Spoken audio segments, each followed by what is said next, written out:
महामाये श्रीपीठे सुरपूजिते शङ्खचक्रगदाहस्ते महालक्ष्मी नमोऽस्तुते। नमस्ते गरुडारूढे कोलासुरभयङ्करी सर्वपापहरे देवी महालक्ष्मी नमोऽस्तुते।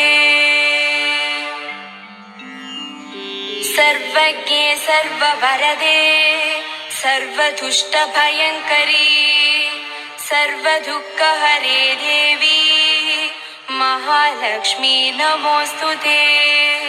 सिद्धिबुद्धिप्रदे देवी भुक्तिमुक्तिप्रदायिनी मन्त्रमूर्ते सदा देवी महालक्ष्मी नमोऽस्तुते।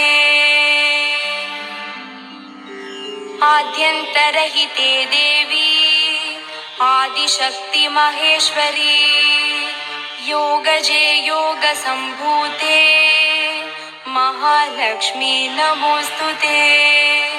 स्थूलसूक्ष्ममहारौद्रे महाशक्ति महोदरे महापापहरे देवी महालक्ष्मी नमोऽस्तुते।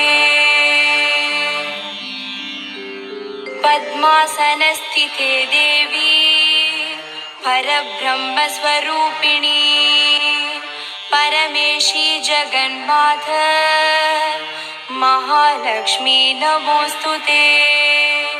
श्वेताम्बरधरे देवी नानालङ्कारभूषिते जगत्स्थिते जगन्माता महालक्ष्मी नमोऽस्तुते। महालक्ष्म्यष्टकस्तोत्रम् यः पठेत् भक्तिमान् नरः सर्वसिद्धिम् अवाप्नोति राज्यं प्राप्नोति सर्वदा।